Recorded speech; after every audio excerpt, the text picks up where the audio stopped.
Dan and Corey here, welcoming you into Libservative.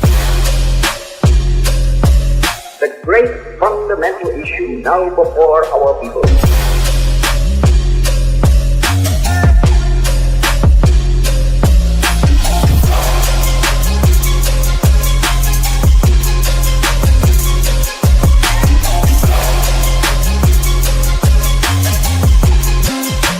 We, the people, cannot turn back.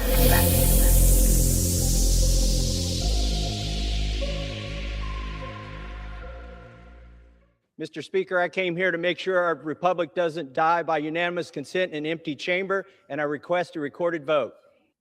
Mr. Speaker, I came here to... What an asshole. Am I right? Welcome in to another rousing rendition of Libservative, intellectual idiots fostering political and cultural literacy, and the world's smartest internet show. Bell the Body Snatcher on the ones and twos. He, as always, I think, is still Corey Walsh. And he's still Dan Griffin. I played this song, Dan, because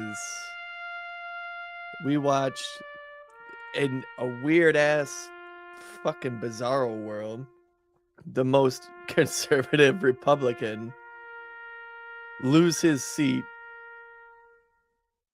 not because of Democrats, not because of progressives, not because of leftists, but because of Republicans, mostly boomers, because at this point, I think it's just boomers must have ate a lot of lead paint and played in a lot of asbestos as children, and they're just fucking retarded. You're a And fat loser and you have body odor. and you watched one of the most conservative Republicans lose their seat, and not because Trump endorsed him, not because he Endorsed his opponent, you mean? yeah, but not endorsed him, but endorsed his opponent, and not because the different things he voted on. Like, remember, he got boosted through the ranks, and he garnered all this attention, not because of the things he voted for, but because, and not even necessarily the things he voted against, but it was who took those as a slight against their existence, and it was an existential crisis for them. And you saw a random person out of 427 people get $30 million thrown at them. A person, not even a person, Corey, an empty suit. An empty suit. Literally an empty suit. Who even refused to debate Thomas Massie. Yeah. $30 million from super PACs that are like controlled by foreign governments, mind you. To remember when Democrats were clutching their pearls over like 160K from the Russians during 2016 for Trump. Yeah. But $30 million, not for a presidential election, but a random representative out of like 430. The 4th District of Kentucky. And not a general election. A primary. A primary. Corey, the gaslighting, to your point here, has already begun. And Twitter is mostly full of the people that are happy about Massie's loss. It's mostly, the Zion-Nazis and the few boomers that are on Twitter's, cope and seethe, massholes, that kind of bullshit, because that's all they know how to say. And I gotta tell you something, Corey. For a minute on Tuesday evening, I was seething. I mean, you guys can go back and check the text thread that I was sending you guys. I was in a mood. I don't normally talk politics with my wife, okay, but she was out, and I was sitting down here doing work in the basement here, trying to get our studio ready. I hope you like my primered walls now. At least I have a white wall behind me. And she came home, and I even started bitching to her about this, and I don't usually do that shit. I was in a dark, dark place Tuesday evening. But that's why we don't do these instant reaction shows. I've had a couple of days to deal with this, and I got to tell you, I've swallowed the white pill on this. I think there's a lot to look forward to here. And how do we know that? Well, number one is we're 2 days now removed from this primary, and still Thomas Massie lives rent-free in all of these people's heads. Ed Gelrein won this primary, and yet still everyone that hates Thomas Massie, all they can do is talk about Thomas Massie. Now, there's a couple reasons for that. One is because he lives rent-free in their heads, but also because there's nothing to discuss when it comes to Ed Gelrein. He's literally an empty suit. Nobody knows what he believes in other than instituting a An draft. upturned mop with a bucket on his head, dude. Yep, but the gaslighting has already begun. And this is kind of what I was getting at to your point, Corey. The number one thing that we keep hearing is it's not about, it was never about Israel. It was about how Thomas Massie broke with Trump, which is mostly easy to debunk. I mean, all you have to do is go check the man's voting record, and they'll say things like, well, he voted against him on the things that matter. He voted against him because he wants men to play in women's sports, and he wants open borders. And, you know, he's a Democrat, right? That's the thing we keep hearing, is that Thomas Massie is actually a Democrat. But why do they think that? Well, to your point, Corey, it's because they're retarded boomers. These are people that saw videos or really TV campaign ads showing Thomas Massie holding hands with AOC and Ilhan Omar walking into a hotel room. AI videos. By the way, this is an actual video that was played in a campaign ad. It was an AI CCTV video. And I'm telling you right now, if you don't think that there were 72-year-olds in the 4th District of Kentucky that saw that ad and thought and didn't think it was real, I've got oceanfront property in Nebraska to sell you. You got oceanfront property in Kentucky to sell them. That's close to the house. They'll believe you. That's fair enough. That's fair enough. So that's been the gaslight, right? It's all been about how the people of Kentucky, of the 4th District of Kentucky, have spoken, and they prefer Trump to Thomas Massie. And listen, dude, like, that might even be true, but I find it very, very interesting that every time a terrible Democrat wins a race, what's the first thing they blame, Corey? You know the answer to this question. Racists or boomers? Soros money.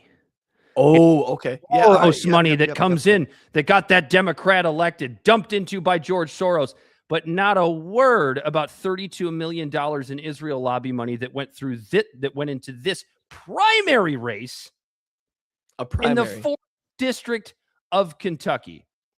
So why have I swallowed the white pill? Okay, that's one of the reasons why. The fact that this was the only man in Congress, not the only man, but one of, people that you could maybe count on one hand, that scare the living daylights out of these people to the point where they had to dump $32 million to get him removed and install an empty suit. That, to me, is a good sign that just one man can scare the shit out of these people that much.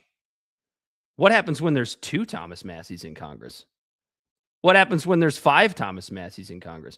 What happens when somebody like Thomas Massie is on the verge of winning a presidential race? What happens then? Do they invoke the Samson option? I say that a little bit tongue in cheek, but I think I'm only half kidding at this point. Yeah, no, that's where I'm at with this, right? I'm of 2 minds, because then, like, you look at this and you go, well, fuck, Citizens United, like, we've literally bastardized the voting process in America. Like, you just watched the equivalent of 40 people who would live a very good life in America's annual salary combined just to blow it on a primary. And you're watching this whole entire system. And who was it? Was it George Carlin? Where he talks about it's one big club and you're just not in it. He said that damn near 30, 40 years ago. But like, you're looking at how this this pyramid, let's call it a pyramid scheme. It's a fucking pyramid scheme of at the very bottom to where they are, the two parties between the two of them are dictating the choices before you even think you have a choice. I can add The to that vote too, for Corey. the vote, like the vote for the actual election isn't for another 6 months away. And the vote is going to be against a Republican and a Democrat. You watch these dirty tactics happen just in the Republican Party. And so when I say I'm of two minds when it comes to this, I was really, really depressed in this. It was like, I cannot believe our system is this fucked up at this point. It's a huge disappointment. I would agree with A that. very big disappointment.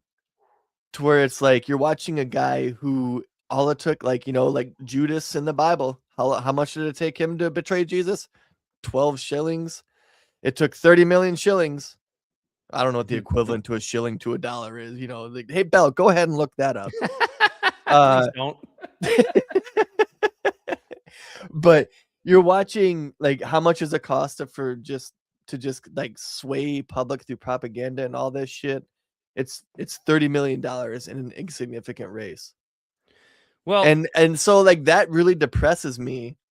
But then it's also like it's a huge punch in the face in a fight, and you have two choices. You could realize, oh, he's got a nasty right hook, I need to look out for that. Or you get on your knees and you just cower up and cover your head and hope he stops kicking you and hopes the kicks don't hurt as much as the punch.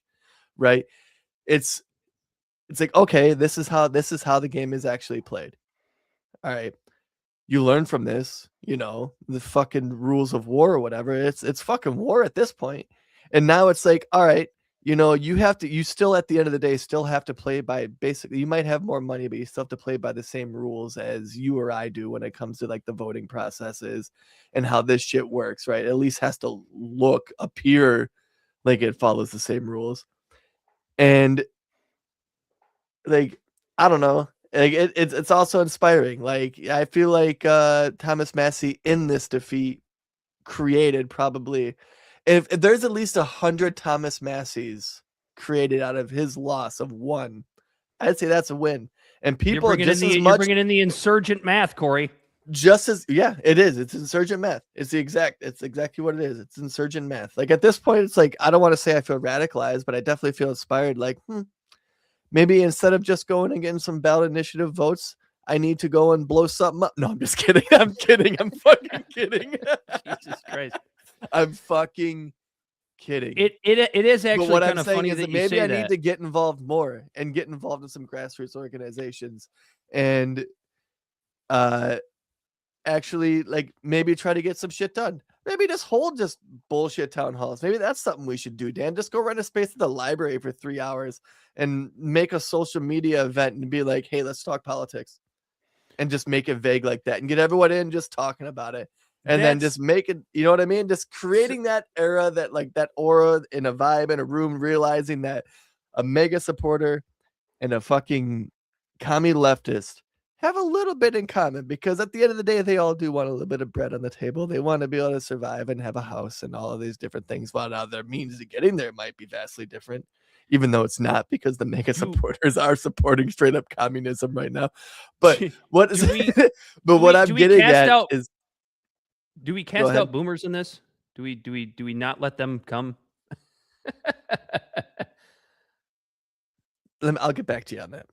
I'm serious though. I know you are, and we'll get back to that. But what I'm saying is as disappointed as I am in the Thomas Massie loss, and how I do feel blackpilled for the first day, because I'm usually the guy on here, and I'm pretty happy-go-lucky. I'm always like, there's still something happening. I was pretty blackpilled there for a moment, where it was just like, fuck, the game is cooked, and it's like, you know what?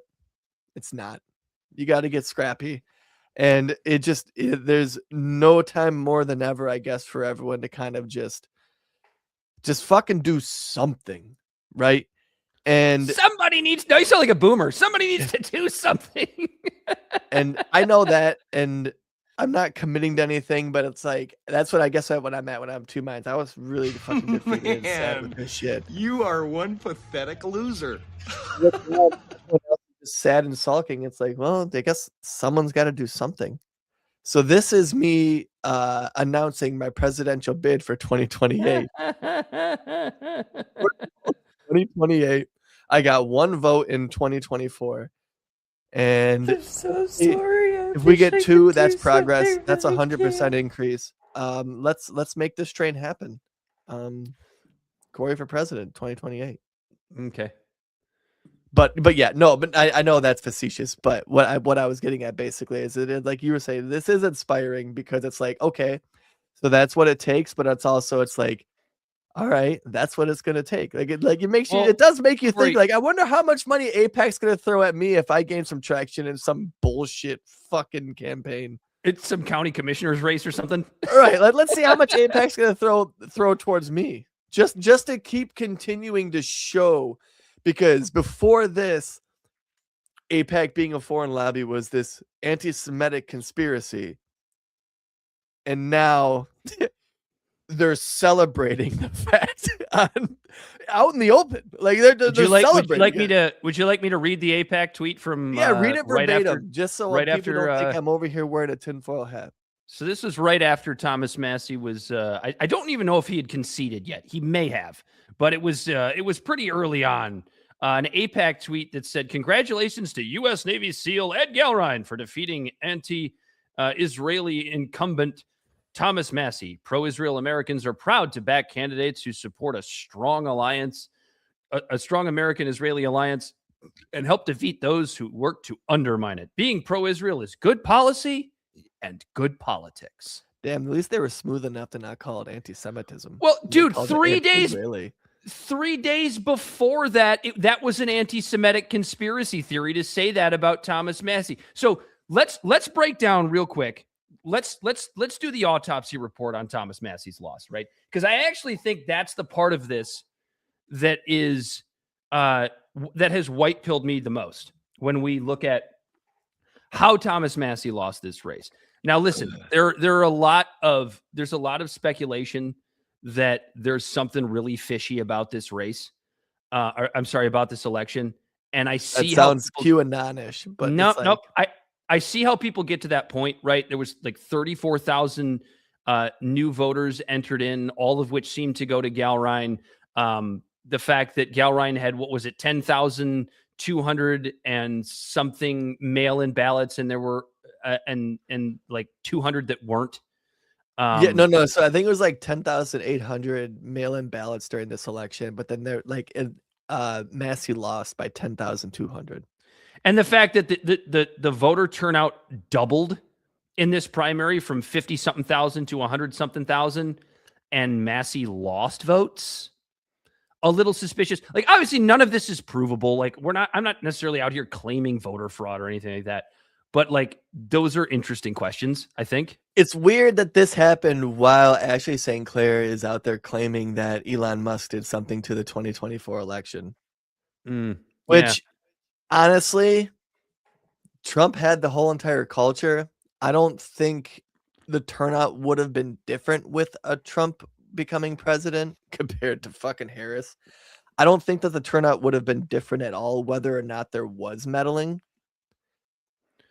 But so I had to say that, but like, let's stick to what we actually do know for now, right? If something comes out, we'll absolutely be the first to. Well, objectively, those are things that we do know. People are interpreting it differently, but right. The interpretation is interesting. So let's go with like what we actually know happened that caused this loss. And I got to tell you something straight up.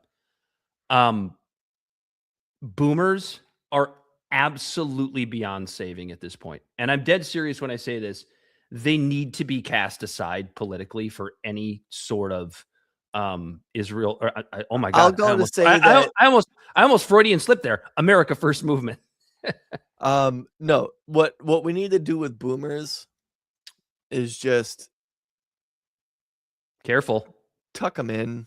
Just put them to bed. It's bedtime. Dude, it is like when it comes to their opinions, when it comes to advice at this point, like I know you're supposed to respect your elders and stuff like that, but you're talking about a generation that took one of the most economic powerhouses, took the most powerful country in the world and took hoarded the the wealth. most potential of any nation ever. Like China, I completely disagree. I'm not a fucking pinko. I completely disagree with the communist system. I want to be able to say fuck the US government, which at the trajectory you're on, I might not even be able to say that 2 years from now. But right now I can. And in China, you can't do that. They have a social credit score thing. They have their communist system. But really, let's be honest. Look at that. It says TikTok. Their economic system ain't that much different than ours. Okay. But Not at this point. Theirs fucking works. Theirs works for them. A lot of people there, they watch, like, the children in China right now are going to have a better life than the parents and the grandparents. Here, maybe not. For the first time since the 50s, since the boomers fucking took over, younger people than us aren't guaranteed, based on the trajectory, that they are going to have a higher standard of living than the current adults in the room right now. The boomers took a system with a 50-year fucking head start because China, the country that's now competing with us, it's all of a sudden the big threat that we're not allowing their product to be sold here, with saying the quiet part out loud of, well, they're figuring out a better way to do it than a free market system, which only adds fucking juice to the idea that the free market system in America isn't working when capitalism is supposed to be fucking great. We got to use protectionist policies to protect it. That's some bullshit. What are you getting at, Corey? You want to tuck boomers in and pat them on the head? Let me keep going because I'm still fucking boomers. And here we are doing shit like that with China. And these boomers, China was killing birds thinking they were eating seeds. All of Europe was decimated by fucking World War II, and Japan was nuked.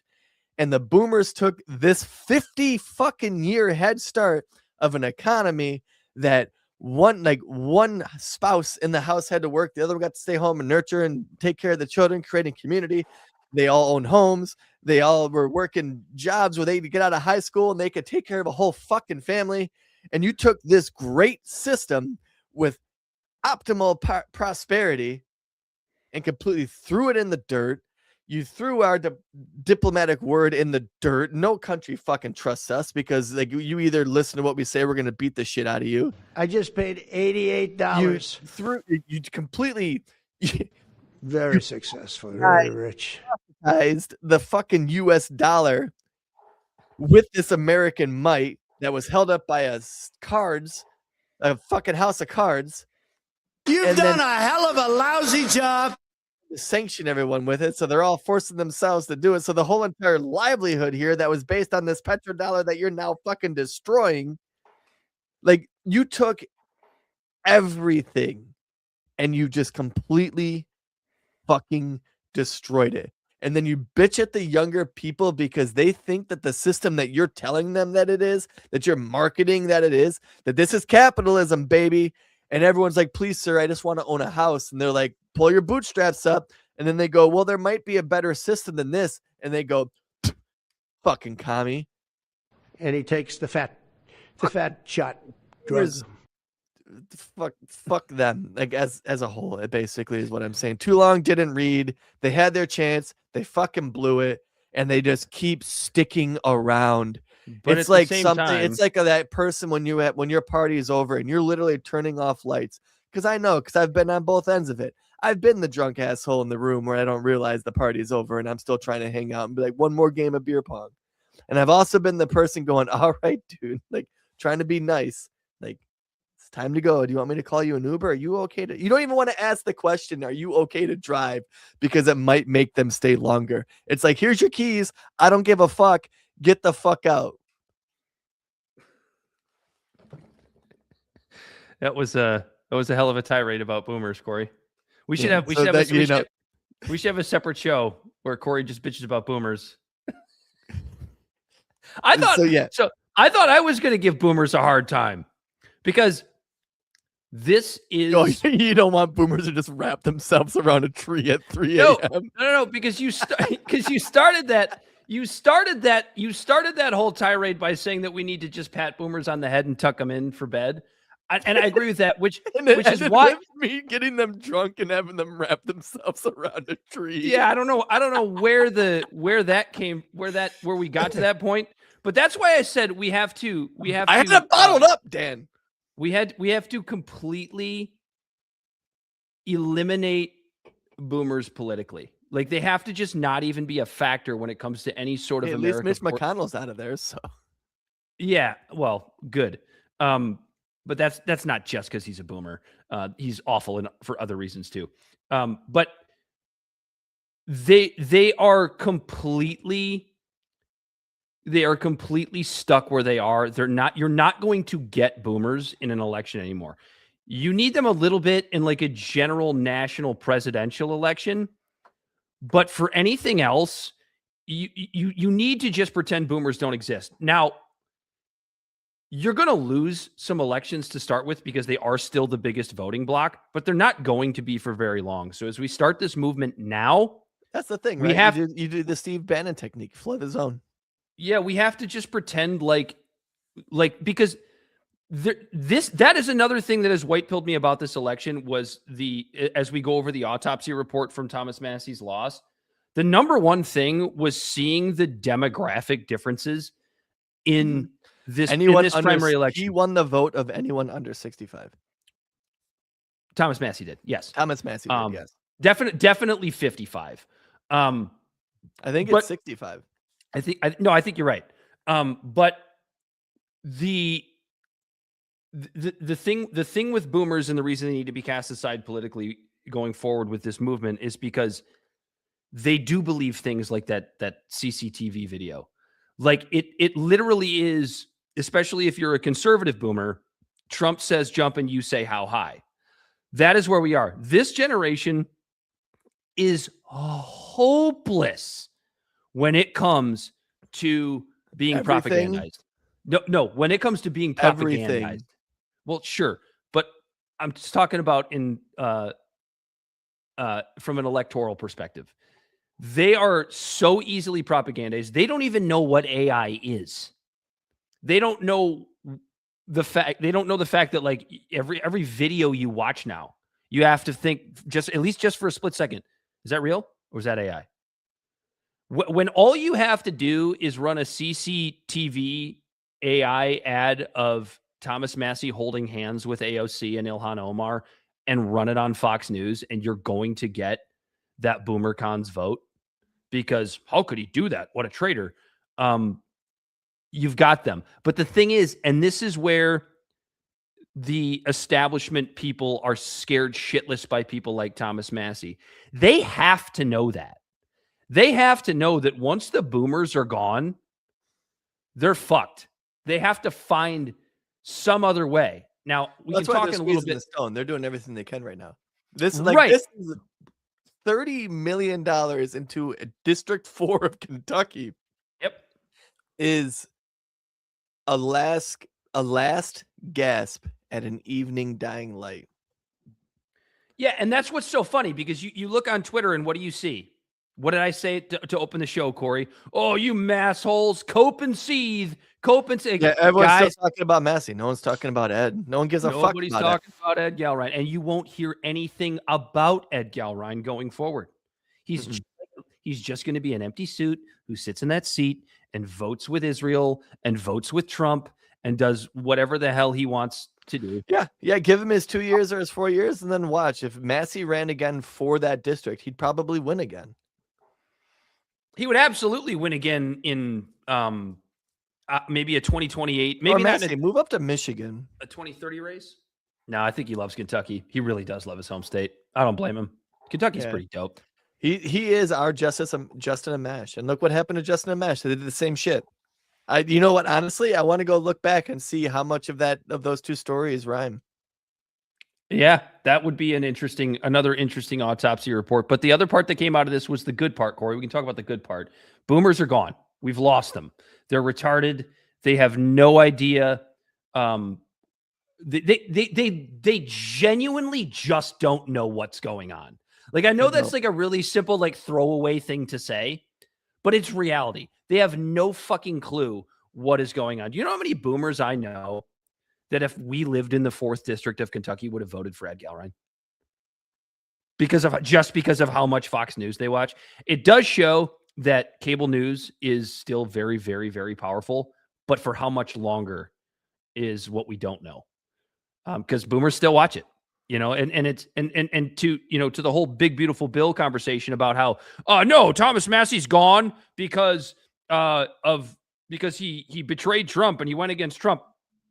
This is kind of one of the brilliant things about the Israel lobby is that that's how they sold this to boomers. You know that. We got rid of the all senior citizens need life alert sounder, didn't we? I think it's in there somewhere. That's what I was looking for. If not, I'll put it back in. But you do know that is how these ads were run, right, Corey? This wasn't. They didn't run these ads about Thomas Massie calling him an anti-Semite. That wasn't what they did. They ran ads saying that he's a Democrat, and they ran ads saying that he is disloyal to Trump. And that's a brilliant tactic by the Israel lobby that they sold it that way. Does that make sense? Yeah, absolutely. Because that's what they did. Because that's all. This wasn't about Israel at all. This was about him breaking with Trump, leaving out the $32+ million that was put into a primary fucking race in the 4th District of Kentucky. But yeah, it was about Trump. He turned against Trump. Trump's still a powerhouse in the GOP. It's like exactly. Right, but who funded all of those ads being forced down everyone's throat? Right. Because we're not going to have that conversation. Because Corey, are you saying that the people of the 4th District of Kentucky don't have agency? I'm waiting for that argument. Right. That's going to be a fun one. So let's talk about the good side. Let's talk about the good side of this autopsy report, which is, as we already mentioned a little bit, the youth vote. I was ready. If you go back and look at our text thread, I was ready to throw this all on our generation before I had a chance to think about this a little bit. And the reason is because I feel bad for not responding. I kind of shut down. I was fucking blackpilled. I didn't even, if you looked, I didn't really respond to any of it. I was just like, what the this is still a major problem, right? And I know what people are going to say for anybody who's listened to this show for any period of time. Dan, I thought you said voting doesn't work. I think in general it doesn't. But there are specific situations where if you're paying attention, your vote can matter. This was one of those situations. Mm-hmm. This was the last, America First candidate that you kind of have left after Marjorie Taylor Greene walks away. And I do think that the youth not understanding what is going on in that particular district was probably a major problem. But there's another factor here, because if you look at the percentages of the vote, millennials and Gen Z were a very, very small percentage, but there's a reason for that other than they didn't go to the polls, which is another ridiculous rule that a lot of states have that kind of spit in the face of democracy, which was the fact that it was a closed primary. And if there's one thing that we know about young people, we know this because Corey and I are veteran young guys, they tend to be more liberal. We know this is true. Even in conservative districts, young people tend to be more liberal. Mm-hmm. So young people weren't able to vote in this primary because it was a closed primary. It's ridiculous. Didn't register to a party yet. Right. Open, like even in Michigan, like we don't technically have closed primaries, but when you go to a polling place to vote in a primary, you have choose to vote one or for the other. One party. Yeah. You choose one exactly. or the other. Like so which to hold on, explain Corey, this a little bit more, right? Let me just say this. Hold that thought. Why is it should be so obvious why this is ridiculous, which is that I'm still going to a polling place to choose who my representative is going to be. Why does it make any sense in any democratic way that I can't go vote for who gets to face off for the Democrats and the Republicans, and they can make So their that case? might actually answer your question, Dan. You said there was 100,000 new or how many new registered voters for this race? Like 30, 34,000. It's somewhere in that ballpark. Those might have been people across the spectrum of age groups, right? From like the 18 to 25, the 26 to 30, the 34, the 35 to 46. All of those groups overall, those might have been people registering to vote for Massie for the first time ever. It's just the fucking boomers showed up. They always do. Mm-hmm. You know what I mean? So like that the actual thing of people being registered to vote, it might not be as sketchy. That might be a little bit more honest than like it being like skeptical of it. Going based on what you're saying, right? Because We'll find out. again, each state does have its own laws. Like you say, Kentucky has a closed primary. So you have to be registered to vote for one party or the other in the primary before it happens, like for a certain amount of days. Mm-hmm. In Michigan, because we have an open primary, even though I wouldn't even call it fucking open, because it's not really open. Because honestly, if it's a primary, I'm not hurting one party or the other if I choose which of the two from each party I prefer. Yeah, you're still Right? voting. I should for be able your to go in representative. and fucking fill that thing out like a Scantron I'm just guessing on a test with. You pick the Democrat candidate you prefer, and you pick the Republican candidate you prefer. I should be able to pick both. Yep, 100%. I'm not hurting could not agree either more. because each of them are having each of their own separate votes anyways. Why can't I choose the two I'd prefer to vote for? The two I decided that I would have to choose between 6 fucking months from now. Right, and then let the winners of those two primaries, let them go win your vote. Yeah. It's pretty simple. And I still think that like this is what you do. Make the presidential voting day. Dig a little deeper. I would be completely okay with like now at this point the mail-in vote does seem like it's something that might be something that's like now I get why people are saying this could be used in a weird way. Mm-hmm.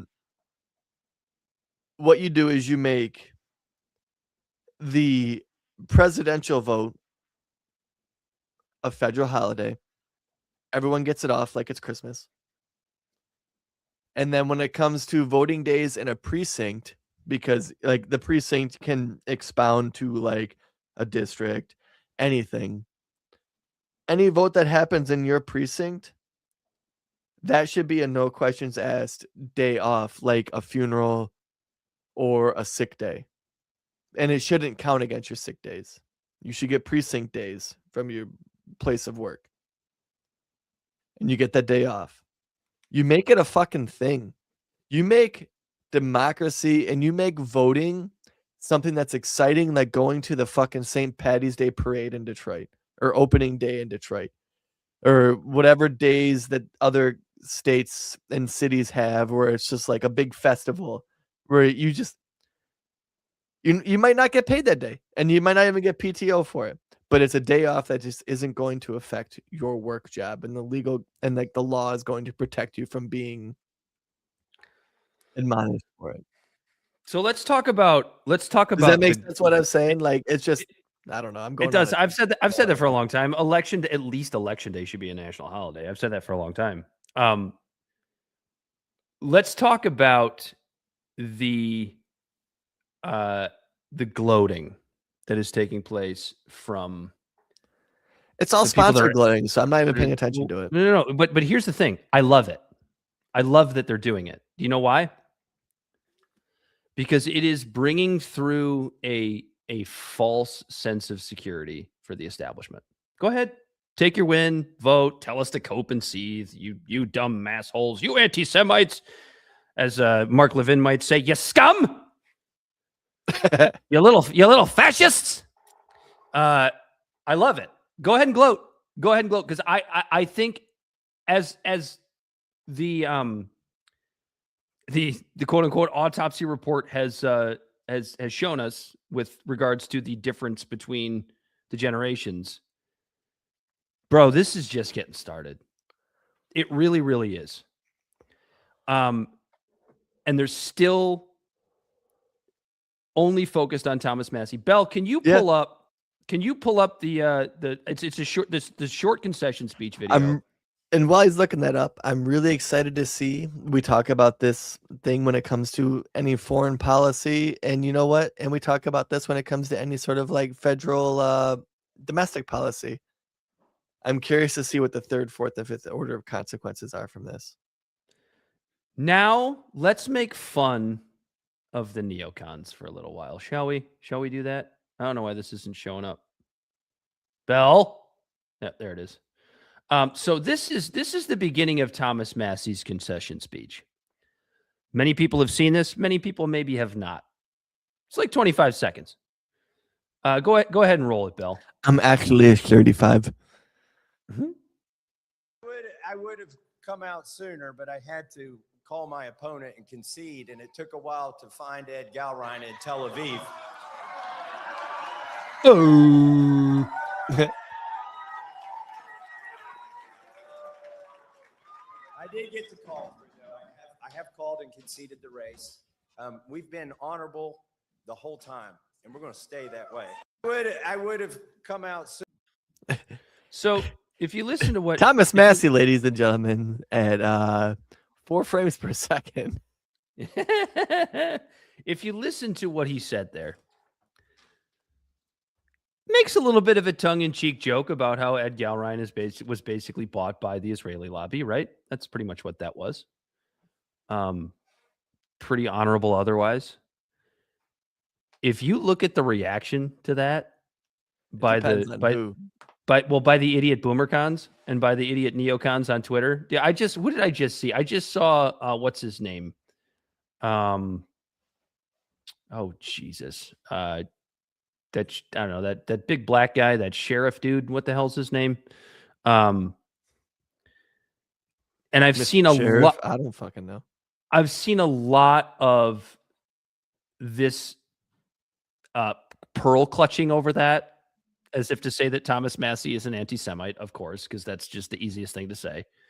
But it's always like, oh, Thomas Massie resorted to that low blow of Jews. Thomas Massie, why do you hate Jews so much? And they go,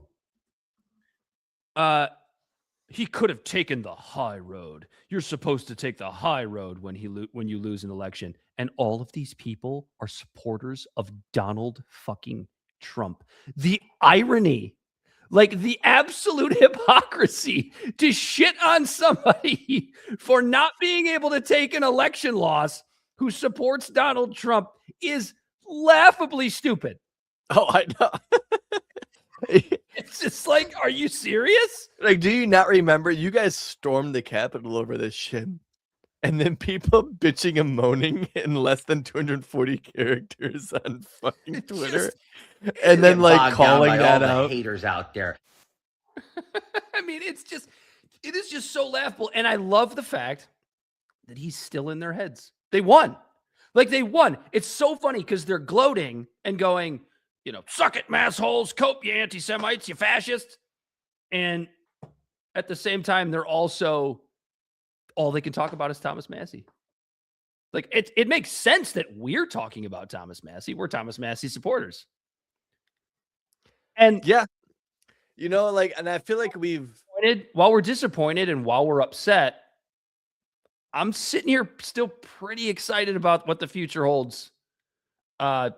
Not to sound morbid, but when the boomers die off. And by the way, I am not suggesting that anybody should go out and harm their grandpa or their dad. Okay. I'm not saying we need to go, make this happen sooner, but I'm going to be honest with you. I'm be honest with you, Corey. I'm kind of rooting for Father Time just a little bit. And I don't know if that's not okay to say, but I'm saying it. Just come on, this hantavirus, fucking do something. We need another COVID. No, because the boomers force out a vaccine for it. Yeah, they'll lock us down. They'll lock us down so we don't kill them. Yeah, because it was the boomers that did that. With our rat plague. Yep. Come on now, you expect me to believe that? that video that Dan played in the very beginning of the show about Thomas Massie talking about you want to play it again? democracy. Yeah, play it again. Oh, play it again. This Very, video very- right here is from 4 years ago, 7 years ago at this point. Mr. Speaker, I came here to make sure our republic doesn't die by unanimous consent in an empty chamber, and I request a recorded vote. Which is what Thomas Massie always does.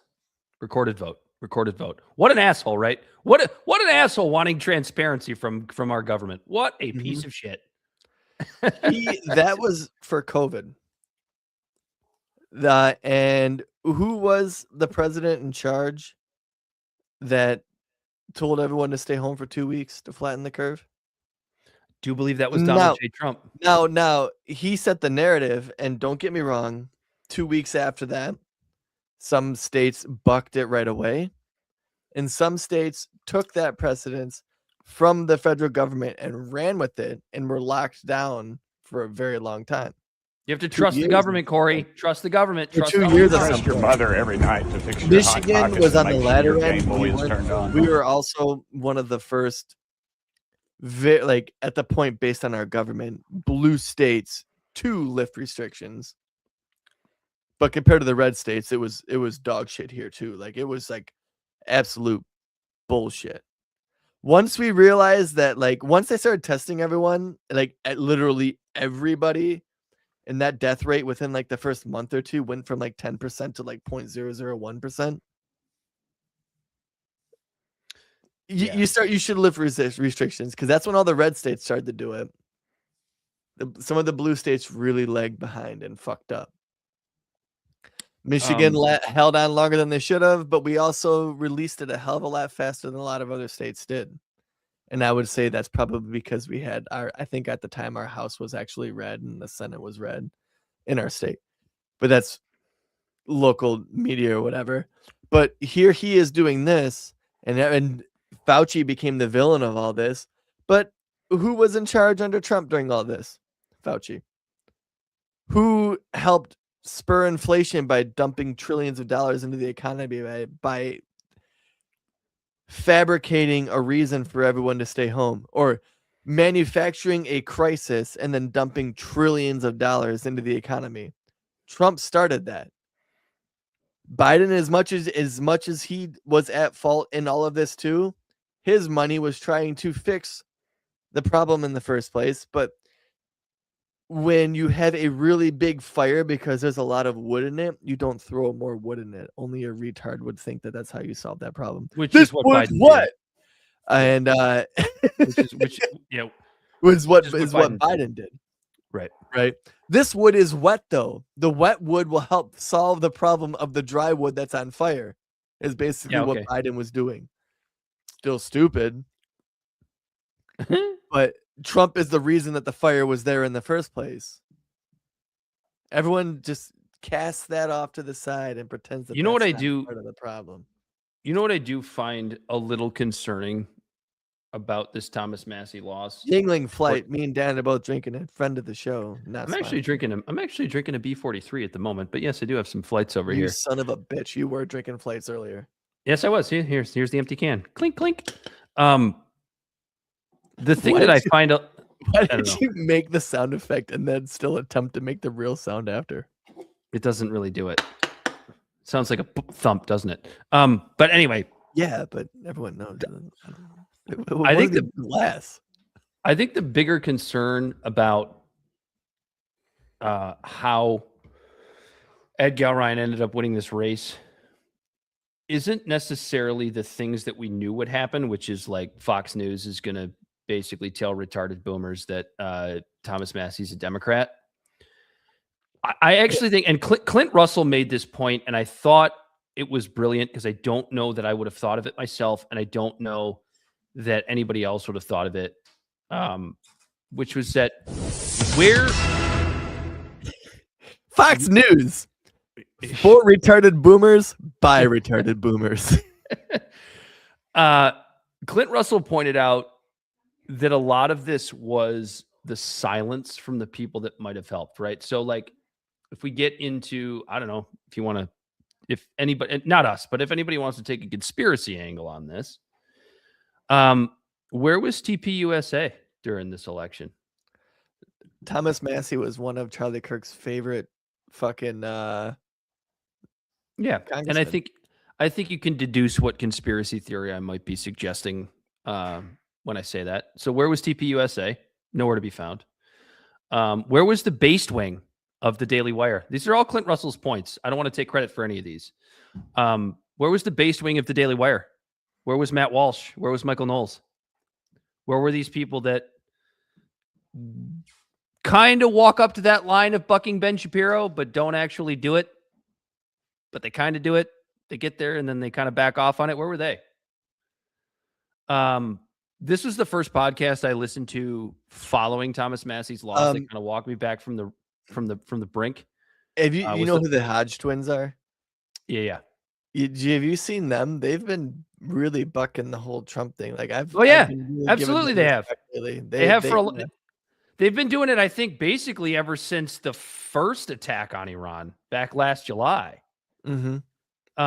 Which is, dude, that is another idiotic point that the neocons and their little lackeys keep bringing up about. Oh, why? A lot of like the little country rappers who are grifting off him were too. Thomas Massie, there's still a bunch that are still riding Trump's dick to make a buck, but there are some that are like, what the fuck? The July of 2025 is actually a huge part of this, right? Because this is the era where Thomas Massie really starts to go against Donald Trump on principle. And what happened in July of 2025? Okay, so I'll tell you what happened in July 2025. July 2025 is when everyone Operation Epic Fury. Well, July 2025 is when everyone was calling out the bullshit on the Epstein fucking dodge and swerve and them not releasing the files when they promised they would. And Operation Epic Fury. Operation Epic Fury, and inflation wasn't down. And it's funny that's when Thomas Massie really starts to go against Donald Trump, when a lot of other people didn't change one bit. No, he didn't change one bit. His votes before that July of 2025 and after were the same. But when you're scrambling and you're scared and you know that you're in hot water, you're trying to plug as many holes as you can. And Thomas Massie was one hole to plug. Well, I bring that up because, again, every once in a while, I try to avoid it, but every once in a while, I still get in these stupid online spats. I'm in therapy for it. I'm trying to detox from it, but every once in a while, I relapse. And I was in this argument on Twitter the other day about this moron that, of course, didn't have a profile picture and nobody knows who the hell they are. They're probably some AIPAC clone. Definitely wasn't a bot though, because they misspelled too many words. Was their point almost like English was their second language? Yeah, well, maybe. But their point was like, why did Thomas Massie start tweeting about the Epstein files so many times after this period of time? And my answer was like, I don't care. It's like, imagine saying that the reason somebody is bad is because they called out pedophilia and corruption too many times. Like, imagine that being why somebody pedophilia, corruption, and overspending that's causing inflation. Not to mention, dude, it's so Thomas Massie himself has already explained this 65 ways from fucking Sunday, which is that, yeah, it started as you were pointing out, Corey, in July of 2025, because that's when everybody was going, okay, guys, where are the Epstein files? So yeah, Thomas Massie made it a huge point to talk about it a lot more often than maybe he was before, because just like so many others that voted for Donald Trump in November of 2024 were assured that we were going to get transparency on this thing, because that was around the time, if you remember, that Dan Bongino and fucking Kash Patel were going on wherever they went, CBS or wherever, and we're like, yeah, we looked. There's nothing. Yeah, we don't believe you, asshole. Yep, don't believe you at all. But Dan, it's Speaking of autopsy reports, maybe the Democratic Party will finally get their shit together and combat this. I didn't read it, but they did release theirs, didn't they, from the Kamala election? A newly released Democratic Party autopsy report analyzing why Democrats lost the 2024 presidential election. The report argues that the party lost the trust of many everyday Americans, especially working class, rural, non-college educated, and male voters, because Democrats appeared disconnected from voters' economic and cultural concerns. But you literally could have just said that you could have not mentioned Democratic voters and just said Trump instead, and it would still apply. I got more. According to the report, Democrats relied too heavily on anti-Trump messaging and traditional media while failing to build stronger grassroots relationships and state-level organizing. The analysis says Republicans were more effective at using social media, podcasts, digital outreach, and populist messaging to connect with the voters. And hey, Shocker. Bell, real quick, I want you to look up what the cost of the Democratic autopsy report was. Like, how much money did they have to spend on like surveys and focus groups and different things like that. The report also criticizes internal Democratic strategy and campaign spending. It notes that the Harris campaign spent far more on advertising than direct voter outreach and field organizing. Soros money! Some Democratic officials argued the party focused too much on consultants and national messaging instead of local concerns like inflation, immigration, public safety, and cost of living. This was all found out by focus groups, consultants, and national messaging. No, just kidding, but that's what it feels like. Another major theme was the party's declining support among young voters, men, and working class Americans. The report says Democrats failed to adapt to changing media habits and underestimated voter frustration over the economy. It also claims the party did not effectively prepare then Vice President Kamala Harris to take over after Joe Biden exited the race. At the same time, the article notes controversy surrounding the report itself.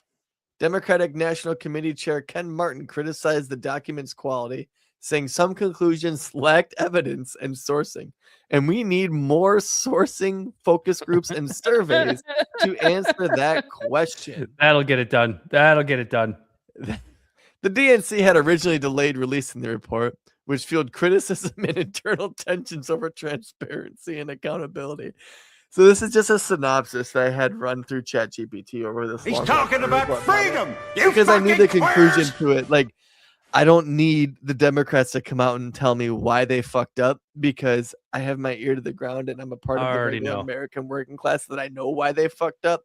So it's funny that they're spending all this money to see why they fucked up, and then also acknowledging the fact that they spent money to know why they fucked up is also another part of why they fucked up. It's all mental masturbation. The article also points out why the report did not fully address what the report did not fully address, including concerns about Biden's age, the late candidate switch, the war in Gaza. We're not going to fully address that one. Because they support it. And That's broader number one. ideological disagreements inside the Democratic Party. They mean these fucking progressives. You know, I'm glad these omissions weaken the report's credibility and voided some of the party's most contentious debates. I'm glad you brought that up, because it actually does kind of tie into the Thomas Massie loss, where it just so the Gelrein victory is a chance for the neocons to celebrate, right? Because they got their little win or whatever. They're going to be overly confident. And then if a race like what Thomas Massie just went through took place at a national level, and Ed Gelrein had all of that money pumped into him. Like, let's say Ed Gelrein was like a Democrat or whatever that was put up against Thomas Massie in a general election, and all that money was spent by AIPAC to get Thomas Massie out in a general election. Ed Gelrein loses that race, like literally 100 times out of 100, right? You would agree with that? They would pull back and do the same thing. How the hell did we possibly lose this race? So, like, they're out of touch, but they won. And they're going to have this incredible false sense of security. And I want Belle, pull up that video I sent you of the one I titled John Doyle Still Spreading Bullshit About Massie After a Loss. Because I feel like this is one of the videos of this is kind of the thing that we've been talking about this entire episode, about how Thomas Massie is still in their head. And it's weird because neocons almost need an autopsy report of why they won. It's that weird thing of like, sometimes when you lose, you win. And sometimes when you win, you lose. And I feel like that this might be one of them. So Brad Palumbo had Dave Smith, John Doyle, and I forget who's the guy on the right, Corey. Chris, I think it's like Hassan or Hesse or something like that. Something like that. Yeah, something like that. But he's known for doing this exact thing, but he is a Democrat. Watch John Doyle get absolutely fucking rolled by Dave Smith and Brad Palumbo. Go ahead and roll it, Bill. I'm going to take a leak, but I'm listening. Go for it. Do you really think this administration's problem is Thomas Massie and it's going swimmingly, and he's the reason that you're not going to be able to achieve like your anti-immigration vision? Not precisely, no. And I guess to respond to that briefly, I don't really know if I even believe in the principle itself, because you remember also in the first Trump administration, Massie voted against emergency authorization funding for the wall. So that was without the $4 trillion, and he still voted against that. So he seems to be principally opposed to it. That wasn't a standalone. It was another giant spending bill. Okay, well, the point being, the continued resolution is what you're talking about. Yeah, the point being, it doesn't seem that he has this like principle. It's like the ratchet mechanism where it's only a principled stand against something when it actually like helps Republicans win, and then every other time, he can vote like in lockstep with Democrats more or less. But regarding Thomas Massie, it's just a lie. It's just not true at all. Regarding man. whether you Massie make stuff up, like.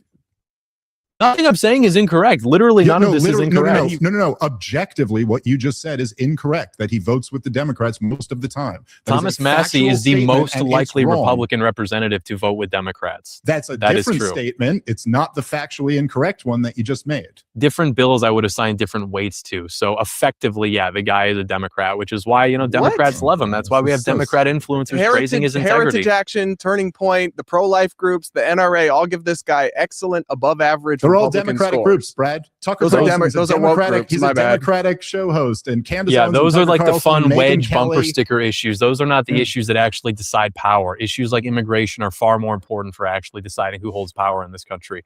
So insofar as Thomas Massie's weak on that, yeah, at the end of the day, like, the guy's basically a Democrat. We can all get up on stage and talk about the right to life or the right to own guns. That's the fun stuff that we argue about at Thanksgiving. What actually decides the composition and political function of the country is the border, is sovereignty, and Massie's weak on that issue. So pro-life doesn't matter now? It's only immigration? I thought, and you say, I make the straw man's. Every other issue is downstream of immigration. People who are coming into this country from the third world have far more liberal attitudes about literally every policy, including even things like pro-life issues, abortion issues, stuff like that. So yes, insofar as we have more of those people coming into the country, legally or illegally, the Democrat Party is going to have greater room to maneuver and become further left, which is why the country has become so far left in the past 60 years. It's not because the Democrats got better at making arguments. It's because they changed the composition of the country to people who are more sympathetic to leftist, collectivist attitudes coming from. So the question there is why the countries. most extreme Democrats are the white Democrats who were born in America, and the less extreme, less woke Democratic voters tend to be the racial minority voter base. But I'll bring in Chris here. I mean, you're the Democrat. You're the one involved in Democratic politics. Do you see Thomas Massie and his scorecard and his legislative record and think one of us? No, absolutely not. And again, like I was live streaming last night, reacting to some of the election results, and I wanted Thomas Massie to win purely for our like democracy. I just think it's bad if there's a party that is again, purely based off loyalty to the president. So no, I don't view Thomas Massie as, quote, one of us, but I appreciated the work that he did on the Epstein files. He seemed principled in other issues. I don't know Thomas Massie's, particular voting record off the top of my head. But again, I'm just kind of, I think it's good for our country if the party is not full of loyalists. And I'm sitting back kind of listening to all this, like, Donald, if only, not to be this guy, Dave or Brad, but if only somebody was screaming and yelling, hey, the president's a liar. He doesn't actually mean what he says about no new wars or releasing the Epstein files or any of this stuff. And so now, again, objectively, the Republican Party is kind of starting to crumble here, and Donald Trump is the most unpopular he's ever been, with inflation skyrocketing and the Iran war happening and the Epstein files nowhere to be found. Oh, I don't know why I thought that video was a little bit longer, but I guess it wasn't. What's funny is there's a comment right below this video, and this is one of those things that I wish I had thought of myself, but it's like, Thomas Massie is a Democrat because he votes against all the bills that make you a Democrat if you vote against them. That's basically what John Doyle is saying there. I mean, it is just wild to me. So again, why am I white pilled even after a Thomas Massie loss? The neocons and the Trump loyalists, dude, they're still on the back foot politically. You know what I mean? Like, isn't that wild that you can look on X and you can look on social media and talk about, hey, massholes, seethe and cope. But it's like, you're still the ones that politically are on the back foot. To me, that's amazing. Like, it is. I guess as promising and as happy as this, I could have felt like this loss was after the fact, if that makes sense. They're still on the back foot. Yeah. You win and you're on the back foot. That's wild to me. That's never happened before. Yeah, well, because that's what happens when you make a sucker punch, right? You do a sucker punch in a fight in front of, you're like in the hallway, like, you can get away with a sucker punch underneath the bleachers when there's only like, when you and 3 of your friends come across someone you don't like and not everyone's watching, but like, you sucker punch someone in the hallway or in the middle of a mall or wherever you are, in a crowded bar, you sucker punch someone. It's going to look like you won for a couple seconds, but then all of a sudden everyone's like, no, this guy out of nowhere just decked this guy. You technically won the fight because the guy wasn't swinging on you anymore. But so let's go ahead. I mean, public opinion is still not on your side. Right. Yeah. Because that's another thing that like people like John Doyle are not able to deal with, which is like, yeah, Donald Trump still has whatever it is, a 33% approval rating right now. And what they're doing is they're treating this win like it's a national election, when all the rest of us realize that it's a closed primary in a small district in Kentucky, where the Israel lobby pumped $32 million into it. Like, this strategy that they just used, I mean, bravo, like, congratulations. It worked, and I understand why it worked. This doesn't work in a national election. There's no chance this works in a national election. Why? Because national elections, while they don't show up as much as boomers do, young people show up a hell of a lot more. And if you don't think that this was if this were an open primary, that there wouldn't have been Democrats that would have made the crossover, like the guy in the video there, it kind of sounds like if he were living in the 4th district of Kentucky, even as a guy who's openly for Democratic politics, wouldn't have crossed over and voted for Thomas Massie. I think you're out of your mind. Yeah. I think you're out of your mind. 10,000 votes from a percentage perspective in the 4th district of Kentucky. Yep. That's a blowout, but that's not a lot of votes. I mean, that's really not a lot of votes. When we're sitting here talking about, we were sitting here talking about after 2016. I mean, we weren't, because our show didn't exist yet. But we've talked about it many times since, that, Donald Trump essentially won that election by 50,000 votes over what was it, 16 districts or something like that. I think it was close. And the same with 2020. It was roughly the same numbers, I do believe. I could be wrong about that. Maybe I got that backwards. I might have that backwards. But either way, that's not a lot of votes. Like from a raw number perspective, it's not a lot of votes. So I love the way Thomas Massie gave his concession speech. I realize we've spent an hour and 10 minutes now talking about it. It's really important to Corey and I, this subject, and Thomas Massie's a really important political figure to us, and we don't have a lot of them. I mean, he's the embodiment of the Ron Paul revolution that I've been radicalized by. At this point. I still feel dirty personally, like even saying he's someone I care about, because I'm so fucking turned off by any politician. Was it Kathy Mayhew Warren or Kathy? How do you say her name? Kathy Mayhew Ward. Catherine Mangue Ward. I said it kind of close. Yeah, Catherine Mangue Ward. The editor-in-chief at Reason Magazine. All politicians are dirty, and they all let you down, and they're all gross, and you shouldn't hold any of them to any sort of standard. I still try to really hold that to a point after I've been hurt so many times by politicians. And Thomas Massie is definitely one who is in a swamp. He's the one in Waiters. Yeah, and it's like, if you think of all of the politicians in at least in national politics, what are we talking about? I don't know. Let's call it 1,000 people. If you include, House, the Senate, appointments, the judiciary, and all that stuff. It's basically him and Ron Paul for me. That's it. I mean, that's essentially it. And there are other guys. There are other guys and gals that I have respect for. I give Marjorie Taylor Greene a lot of credit for gaining my respect as of late. But you know what? She's the type of person that she'll piss me off a week from now. She might. But there's, Ro Khanna. The reason why I say Thomas Massie's in Waiters, it's just he is so goddamn principled that whether I disagree with him or agree with him, he didn't change. He didn't change. Mm-hmm. The sun rises and the sun sets in the west and comes up in the east every single day, and I can rely on that. And I feel like I could rely on Thomas Massie's voting record the same way. Yeah. That is like, you know what I mean? Like, I don't have to always agree with you, but if you're at least principled and like truly, honestly fucking principled, and you don't sway with the wind based on some populist shit, then I at least know where you're always going to come from when I disagree with you.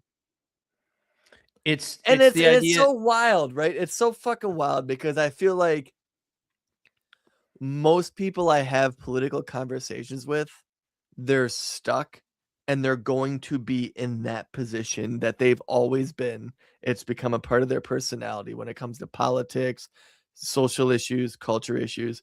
When I bring something up to just a friend around me, I know the answer they're going to give me because I know them.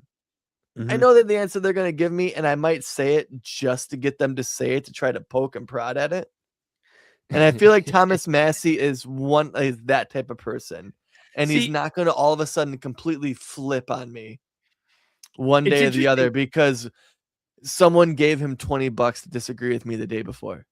It's interesting you say that too, Corey, because I think you and I in our personal lives approach politics very differently. And I don't think either of us is right or wrong, but it sounds like it's always sounded like in the 5 years we've been doing this show, you are not afraid to have a political conversation essentially with anybody in your life. Yeah, and I wouldn't say that I'm afraid. I just don't. I separate it. I have you, I have Bell, I have the show, I have our listeners, and I have a couple of buddies that I have these conversations with. But like I compartmentalize the people that I talk politics with versus the people that I don't talk politics with. 99% of the time, Dan, it goes all right for me. The only time it didn't, that I can really say that it didn't really was at my wedding. Was at your wedding, and she brought it up. Not my wife, by the way, because that's what that just sounded like, right? By the way, no, not your wife, but she brought it up. It was the bartender. Corey got the conversation. Corey got in a political argument with the bartender at my wedding. She still served me after, so it was all kosher on my end. I didn't give a fuck. But like, I had to get pulled away from the conversation. Dan was like, "Come over here, Corey." Corey was. And I felt like I was being tucked in. I don't. You have to admit you were a little tuned up at the time, Dude. A little. Corey If the volume was at 10, I broke the knob. Like it could go to 11. Time for a little drinking pool. Cheers, genitals. Probably what I said. And she goes, "Oh, genitals. Yes, I love politics." That's actual audio from Corey at my wedding. Time for a little drinking pool. Oh man, I mean, I don't know if we have time to get to everything here tonight, but we definitely have to talk about two things for sure. This new Trump anti-weaponization fund. Why do I find this terrifying and also hilarious at the same time? Just last week, I do believe on this show, we played that fucking well-produced video of J.D. Vance talking about how no corruption is too big or too small.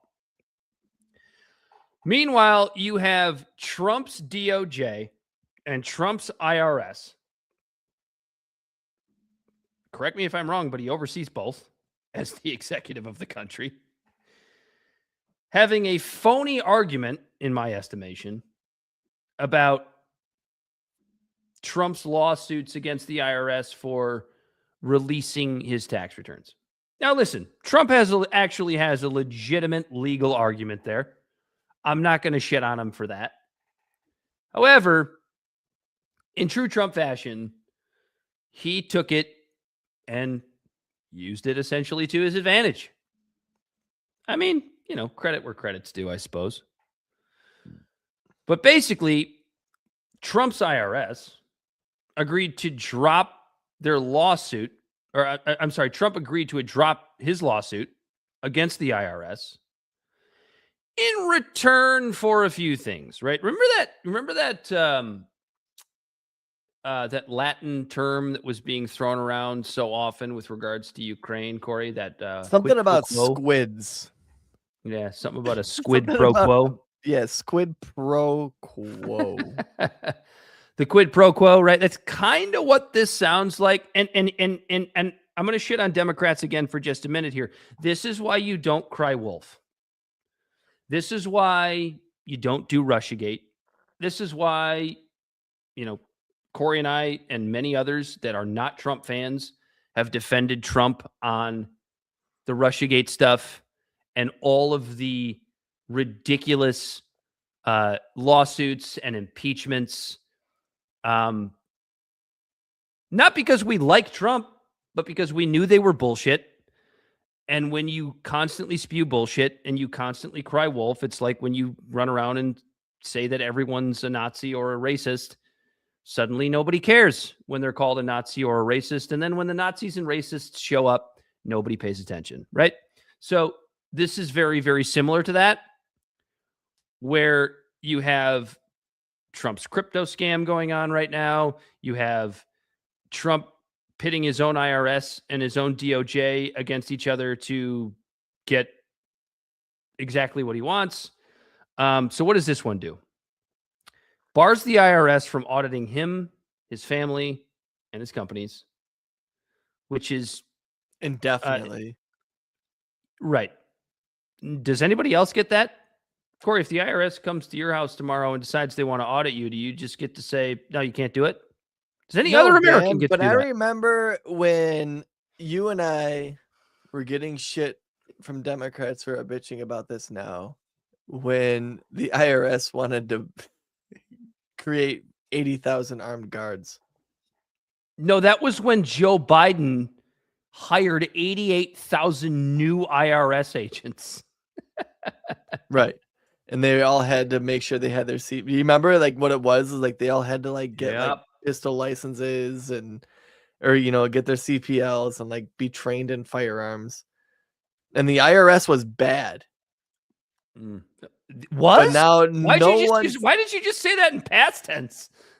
Well, because now it's fine. Like fuck. Oh, like, okay. I guess it's still fuck the IRS, but it's fuck the IRS for Trump and his family. No one dude, else. I'm gonna push back on that, and you're gonna end up agreeing. So I don't even know why I'm calling this a pushback. But the IRS is the #1 criminal organization in the world. Oh, I agree. That's just what they are. They're thieves. They're career thieves. That's all they do. I actually know somebody that works for the IRS. I can't stand them. Oh, don't steal. The government hates competition. So anyway, this another thing that came out of this was that Trump is trying to start a anti-weaponization fund that apparently is overseen by nothing legally, is just run by the DOJ, and it gives Trump or his administration, whatever, the ability to just hand money out. I'm not going to say your tax dollars because that hasn't been determined yet. But it's either your tax dollars or you end up paying for it anyways through inflation. Right. So that's how it works in America. Don't forget. Yeah, that's America has lost 90% of the value of the dollar since 1913 or whatever. Yeah, I believe 1913. I feel like we should bring that up on the show every single time, Dan. At some point in the show. What's that? That the U.S. dollar has lost 90% of its value in the last 100 years. I know, but by all means, raise minimum wage. That'll solve the problem. Just give the military a $1.5 trillion budget. That'll solve the problem. Well, yeah, exactly. But isn't this just so the way Trump does things just out in the open that are utterly, I mean, at best unethical, and at worst completely illegal. I do love that he just does it out in the open instead of behind closed doors like past administrations have done. Yeah, I mean, if we get our shit together, if America gets their shit together and shores up all these loose ends, we are seeing at best, between Trump's first term and this term, the greatest stress test on our Constitution. And that the Trump administration, that through a clear eye, someone could look back and go, oh, so the founding fathers had a great document here, and this person found all of the loopholes, and we need to close all of those. Or then just Trump, and if that happens after Trump's presidency, and we'll go back and call Trump the greatest president of all time. Dude, you took the words right out of my fucking mouth. Just like in a really indirect way. In a really indirect way, he would be the best president of all time because he found all of the problems and all of the flaws in this imperfect document that was created in order to create a more perfect union. I don't hate that. It's kind of crazy, but I kind of love it. And at the same time, obviously this slush fund, Corey, is completely illegal. The Justice Department can't just create a slush fund out of thin air without so far they can. approval. It has to be challenged. So far they can. I know. But without congressional approval, when you're Don't worry, Chuck Schumer's already working on a strongly worded letter. While he's cooking a burger with cheese on the raw meat. Jesus Christ, that fucking robot. My God. I had that picture pop up. I was looking through my photos for something else. I think a photo of my kid 2 years ago, just to hear his voice when he's young. And if you're not a parent, you don't get it. But it's like when you're a parent and hearing the kid's voice change, you look for it for reference just to see how fast time has gone. It's a wild little ride. But as I'm looking for this photo of my kid saying, "Nice beach, mommy," and then the picture of Chuck Schumer looking at the camera with raw fucking burgers with cheese on them on the grill. It's like, what the fuck? Is this real life? Go Bills. It is, and it's sad. Go Bills. Fucking boomers. Back to fucking boomers. You want to talk about boomers again? No, they make me mad enough as it is. They write strongly worded letters at least. Yeah, yes, they do. and they vote. Talking about how Nazis are taking over, but that's it. That's all we get is a strongly worded letter. Obviously, the Justice Department can't create a slush fund out of thin air without congressional approval when you're dealing with appropriated money. So the DOJ has to answer that question. Where does this money come from? And it might be like Trump with the ballroom. It might be like, oh, it's going to be all funded. It's going to be all donated. And then we're going to have to send the money to fucking Iran instead. Or it's going to be, it's going to be tax dollars. It's privately funded, and then there's going to be in some appropriations bill like $1.5 billion going to administration fees for the new IRS. You're gonna have to hire some new employees. Weaponization program. What happened to Doge, Dan? I don't know. What happened to Elon? I haven't heard a word from him in like a year. I don't know, but one of his ex bitches is out there saying a bunch of shit, saying he manufactured the election. Yeah, I don't know if I believe that. What's her name? Ashley St. Clair. I don't know. I mean, like that. Going back to what I was saying earlier, is like the vibes and the culture was in Trump's favor. That I don't think he had to cheat to win, but he might have. Who fucking knows? If it was cheated for Trump to win, Trump didn't know about it. I'll say that right now. He couldn't. Because he would accidentally says the truth all the time. Basically, if there was a cheat happening in the past election for president, Trump doesn't know about it, and I don't think anyone will change their mind on that because he would say something. Then again, though, he's really good at keeping the Epstein shit quiet. Well, that's because he'll die. He would probably die if the election was found out to be fraud. He's going to die tried to soon kill him anyway, like 4 times anyways already. He's going to die of clogged arteries soon anyways, but anyway. Yeah, but there's already been a few attempts on his life that, like, do you think that number would increase or decrease if America found out he cheated that election to win? To make our country shit? Dude, would it really matter? Because his people wouldn't believe it anyway. It doesn't matter if it matters or not. Do you think it would increase or decrease? Honestly, if the election was basically proven without saying it was proven, like the pedophilic shit. If it was proven without it being proven, then not only Trump is a pedophile, but he also cheated his way into the 2024 election. Would the assassination attempts increase or decrease? I think it's tough to say. That's not tough to say. They would increase. That's why he'll never say it. There's already been 3. I don't think there's ever been 3 assassinations on a single president. You're including. Well, yeah. So 4 if you include the White House Correspondents' Dinner. Right, because it was what Butler, the one at the golf course, guy, the White House Correspondents' Dinner. I feel like there was a 4th, wasn't there? I don't know. That just shows you how desensitized we are. We don't even know how many times there's. This shows you how popular our president is, I guess. I don't know. But basically, I don't know because one of the most popular ones actually got killed. So it's like that's tough to decide. If you're super popular, you're gonna get killed. If you're not popular at all, you might get killed. That's what American politics tell you. But basically, that's Trump why Obama hovered around. Finish. 50%. I feel like I'm your wife right now. Finish. I'm just like, shut up. Give me a second. Basically, Trump gets to give your money, or his administration gets to give your money with this this weaponization fund. He gets to give your money to basically whomever he sees fit under the guise of quote unquote people being mean to them, essentially, without any legal process. But what I would ask is, and this is kind of a rhetorical question, who do you think is going to get that money?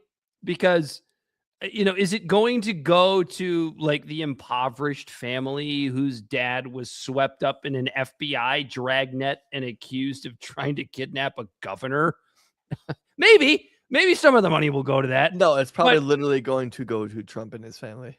Right. So that was going to be my next point, which is maybe some of it goes to those people, just enough to kind of keep everybody quiet. But then it's also going to go to Trump's buddies and Trump's family who have been investigated for things like the Epstein files and other corruption. Right. It's going to go to the people who were able to afford dealing with the legal shit, and then also still being better off than the average American. Yeah, totally fine, right? But so and even if it doesn't, the entire Trump fucking conglomerate of 75 people are never going to be audited ever again. Kind of seems that way.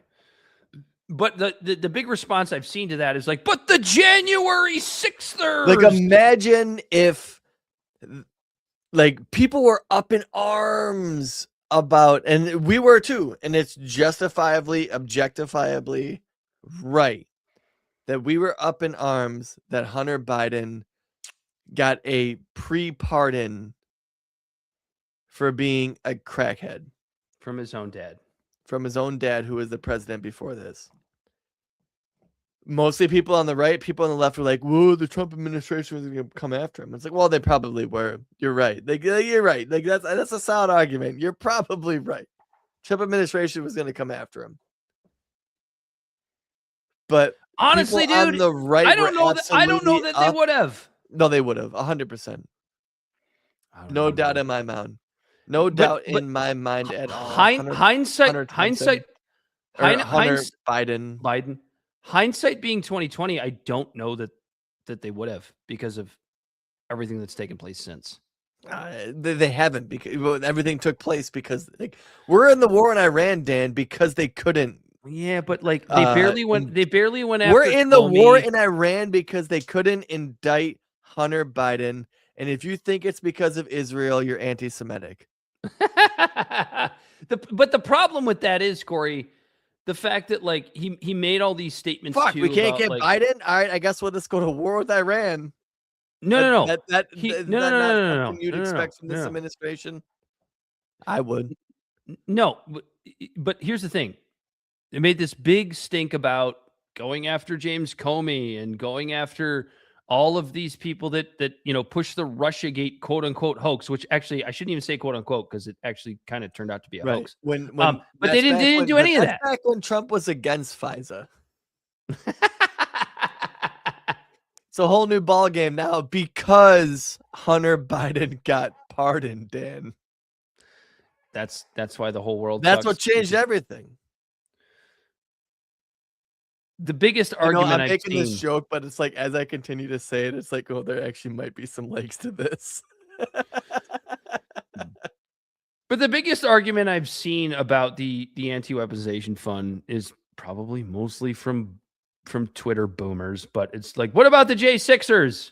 They were unfairly treated. And listen, I would say probably 50% of them were. And I was gonna say, and listen, and many were. I actually agree with that fact. But we already have a legal process for that. If Trump wants to reach into his little bag of billions from his crypto and his stock trading scams to take care of the ones that were truly fucked with, to pay for their legal bills, he's more than welcome to do that. What he can't do is reach into public coffers to do such. It wasn't.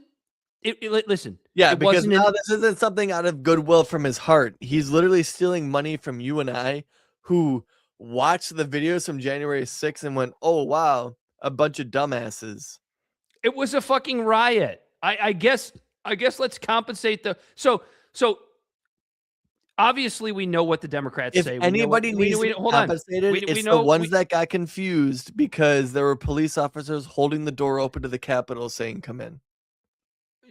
Okay, fair argument. But here's what I would say is we already know what the Chuck Schumers and the Nancy Pelosi's and all of the, establishment Democrats would say about this, which is it was an insurrection, right? And they've convinced a lot of idiots that was the case. What I think you and I both agree on, Corey, is that it was not an insurrection. It was a fucking riot, okay? It was a riot. So if it was a riot and we have to compensate all these people for being treated so poorly, well, I guess logic would tell you that we should compensate those that got swept up in the Summer of Love riots and the George Floyd riots too? Also that. But no. We can't have that because those are the bad guys and we're the good guys.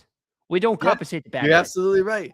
If someone just went down, like I went to a couple protests during the George Floyd shit that I went down there in good faith. I handed out water bottles. I was walking around, but all it would have taken was one rock thrown from a bad faith actor, one asshole to like cause some shit to all of a sudden tear gas is being thrown, and then I get swept up in it because I'm down there passing out water bottles. I would feel. Can I just point out that I'm looking at Bell in backstage right now, and he looks like Weekend at Bernie's right now. He's got the sunglasses on. He's got the beach background. We're gonna throw him on the screen for you. There he is. No, he's on a tanker. He's been stuck in the fucking. I'm in the Straits. I've been here for like in the Strait of Hormuz for a month. He's still there. He's on a tanker. I don't know why I thought that was a beach. He's on a tanker, man. He's been stuck in the Strait of Hormuz for like 3 weeks. I'm just happy to be alive. He's had the same background for a few episodes now. Bell, did you bother to rate any of those shipping containers behind you? What's in them? Children. It's from the Israel port. No, but he's actually out there. He's on a flotilla that hasn't been caught yet. Thank God you weren't on the flotilla that the president of Ireland's sister was on. Did you hear about that? Yeah. The president of Ireland's sister was on a flotilla, and she was international water, and Israel came out into international water and fucking. She's saying she was kidnapped, but yeah, she was detained and captured by a nation, even though she was the citizen of another sovereign nation, international water. So basically, pirates came and grabbed her. And Ben Gvir is detaining activists and singing the Israeli national anthem and and heads on the floor. Christian nuns and priests and visitors to Israel are being spit on by the youth. Yeah, that's the most moral nation in the Middle East. It's the only democracy in the Middle East, Dan. Well, it's not, but that's fair. A democracy where, a huge percentage of the population can vote. Where in 4 years since when did October 7th happen? Was it 2022? 2023? I don't even remember anymore. I think it was 23. All right. So where the same amount of people who are press were killed in 3 years as they were in the 20 years in Vietnam. Or I think Vietnam, I might be going out of bounds, but I think it might be Vietnam, Afghanistan, Iraq, and World War II combined. By the way, has anybody seen Randy Fine and Ben Gvir in the same room at the same time? Because I'm pretty sure Randy Fine just puts on a spray tan and he's actually Ben Gvir because they look exactly they're in the same room. It's just that's an orgy typically. They're both fat fucks. And no one's checking IDs for that orgy. But I guess I'm an anti-Semite for saying that. Oh, fuck. That makes me one too now. Yeah. Why do you have to bring that up? I was just making a joke. It's tough out there for pieces Corey. Of shit, and then you brought up. Corey, it's tough out there for an anti-Semite right now. It's difficult. The biggest load that we've seen. Should we talk about Cuba real quick? Yeah, they're fucked. Bill, did I send you that Rubio video? I think I did. Go ahead and get that one ready. Go ahead and play the video. I'm gonna take a piss. So yeah, I'll set it up real quick. So it's kind of hard to not believe at this point, with everything that we've seen, both with Venezuela and Iran, that Cuba really is coming. Like we really are going to invade Cuba. And if not invade, blow it off the face of the earth. And how do I know that that's probably going to happen? Maybe Dan Bongino will call me a panikin tomorrow or something like that. But what you're about to see Marco Rubio say here It is just insane to me that they don't even bother to change the rhetoric. They don't even bother to adjust it just a little bit. Again, from 2002, it's always weapons of mass destruction. It's always terrorists. It's always some sort of economic threat. It's not a long video, but go ahead and roll it, Bell. Go ahead. Let's see what Marco Rubio has to say about Cuba. Here's what I can tell you. Cuba not only has weapons that they've acquired from Russia and China over the years, but they also host Russia and Chinese intelligence presence in their country, not far from where we're standing right now. So Cuba has always posed a national security threat to the United States. They, by the way, have been one of the leading sponsors of terrorism in the entire region. You look at the groups that work out of Colombia that have destabilized that country over the years with full support from this regime over there. So Cuba's consistently posed a threat to the national security of the United States. And the other thing that poses a threat to the national security of the United States. Oh, sorry. I didn't mean it's fine. It's most of it. I did not mean to click that, but I took Marco Rubio off the screen because, well, the last 10 seconds of that was just more bullshit anyway. But do you notice the exact same language? Cuba's always posed a national security threat. That sounds a lot like we've been at war with Iran for 47 years, but nobody ever talked about the fact that we were at war with Iran for 47 years. But all of a sudden, one day, we're at war with Iran for 47 years. That's exactly Cuba. The same thing. We're at war with Cuba for you weren't listening. You weren't listening. That was the comparison I was making. Was that I knew that's the comparison you're making? I was listening.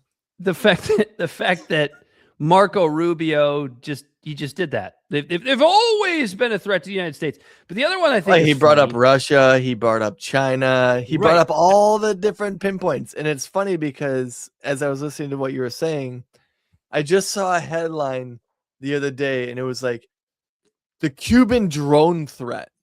Here we go. They just repurpose all this shit. They don't even try. And who's going to buy it, Corey? You know the answer to this question. The fucking boomers. It's going to be the idiot, retarded boomers. That's who it's going to be that is going to buy all this shit. Because I find it really interesting since both Marco Rubio and you now brought up China. I find it really, really interesting that Chinese weapons are a major threat, but yet Trump was just in Beijing last week begging Xi Jinping for money and help opening the Strait of Hormuz. But their weapons going to Cuba are a huge problem. By the way, weapons that we have no way of proving have actually gone there. And the other one is like we have gotten to a point now where we're talking about a nation being a state sponsor of terror in the Western Hemisphere. Now that was maybe for idiot boomers a semi-believable talking point when it came to the Middle East. Is it going to be a more difficult sell in the Western Hemisphere? I got a really weird feeling that it won't be.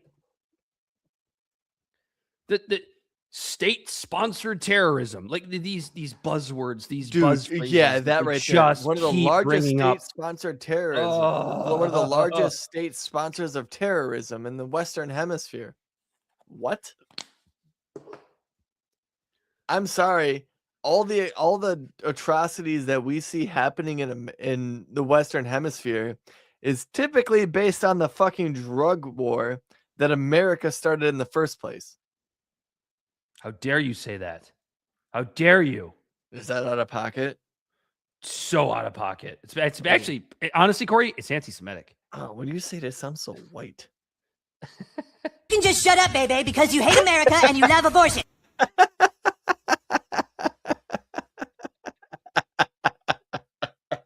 You do. You hate America and you love abortion. That's it. Why'd you tell everyone my pet name from you, baby? You can just shut up, baby, because you hate America and you love abortion. You got anything to add to that, Corey? Like, I think it's coming. No, it has to be coming. It all depends on whether or not Trump's gonna need a distraction when he fucking tucks his tail between his legs and runs away from Iran. So it's going to be Cuba. Are you saying Trump doesn't have agency? Like Ben Shapiro? Well, no, here's the thing. It's like he does, and he gave it up for a little bit, and now he might have agency. And now he's like, oh my God, I really fucked up with this Iran thing. But he'll never admit it. He won't admit it. He's just going to say, we blew them up. We got rid of their bombs. We got to win. He's going to use the same talking points from the attack in Iran in last June or July or wherever it fucking happened. Very successful, very rich. And then he's just going to make the whole conversation go to Cuba real quick. Venezuela's going great. Yeah, we said that about Iran for the first 3 fucking years after we toppled them back in the 50s.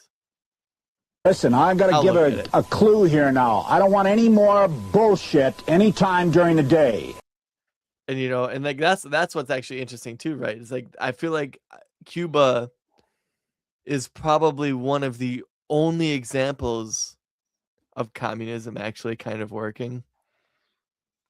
Granted, the standard of living is lower, but it's survived this long. Their healthcare system is better than ours. The life expectancy in that country is higher than ours. The literacy rate is higher than ours. And this is all being 90 miles away from the American border with our sanctions and everything just straight fucking just literally choking them until they pass out and then letting go. And then when they come to, choking them again. They're cheating, they're crooked, they're corrupt. It's one of the only examples of communism like working okay. To the extent that it can work. Because China, by the way, is actually more fascist than it is communist, if you really want to break it down. And maybe we will on an episode one day. It's fascism with capitalism. Yeah, it's fascist capitalism. That's not a free market either. That government is still telling how all of those people, they're just extorting cheap labor. When it comes down, which side are you on? Which side are you on? But Cuba is and when I say this, I'm not disparaging the people in Cuba at all. I'm just talking about a resilient creature. It's like a fucking cockroach. Like it's just still fucking going. After the nukes drop, the only things that will be left are cockroaches in Cuba. Yeah, no, I honestly like if I somehow found a way to bury myself 50 miles under the earth's crust and the entire world was completely encrusted over with nuclear radiation. Blanket is a blessing. And then someone is like, yeah, the only thing left is cockroaches. And I'm like, that makes sense. And they'd be like, and Cuba. Like, yeah, that also makes sense. They just survived. I would never, ever want to live under Cuba's government. You know what I mean? They call me Cuban Pete. But I still admire the fact that they're just I'm the king of the and they're on an island. They're not even landlocked. They can't just build railroads. I bet you their railroads are just as chicky boom, chicky boom, chicky boom. When everyone's like, oh yeah, but the trains ran on time, in Russia. The trains probably run on time in Cuba as well. It's just they have a lot less fucking space to travel from east to west. They might do a terror attack on Key West too. I heard that. Oh Jesus Christ! False flag says what? Yeah, right. They've never ever Why is it a country? Cuba's a threat, and Cuba's been a threat in the form of a mushroom cloud over Key West. Yeah. So Cuba's been this threat for 50, 60 fucking years. Would it revert, Tear? But the terrorist attack doesn't happen until after our government says that they want to do a terrorist attack. I don't know. If I'm a bank robber and someone goes, we think this guy's going to rob this bank, I'm not going to rob that fucking bank because then they'll know it was me. Right? Is that fair? Yeah. Is that a fair analogy, synonym, metaphor? We're panicking. It's probably coming. The invasion is coming. The bombing is coming. Marco Rubio wants it too bad. Well, fuck, they should have just did that one instead of Iran. Objectively speaking, if I had to choose between the two, I'd just fucking Cuba. America, fuck yeah! Coming again to save the motherfucking day. Anyway, shall we get out of here? Yeah, might as well. We're just yelling at air anyways. I know. We're just old men yelling at cloud now. Libsort of Podcast is found on all social media and podcast platforms. Our website is libsortofshow.com. We can be found at Libservative on Facebook, YouTube, and Twitch. Instagram and Twitter at LibSortofPod. Our TikTok videos can be found at Libsort of Podcast. And you can reach out directly at libsortofpod@gmail.com. Subscribe today. For Bella Body Snatcher on the ones and twos, he as always has been Corey Walsh. And he's been Dan Griffin. And Man, you are one pathetic loser. All senior citizens should have life alert. Found it for those fucking retarded boomers. This has been Libservative Intellectual Idiots fostering political and cultural literacy and the world's smartest internet show. And until next time, I'm sober enough to know what I'm doing, and I'm drunk enough to really enjoy doing it. Shut up, bitch! we are out of here. Peace.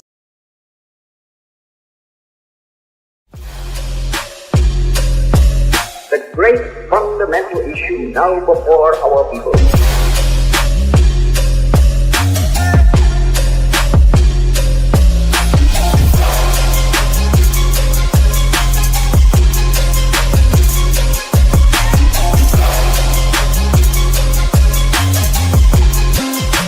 We, the people, cannot turn back.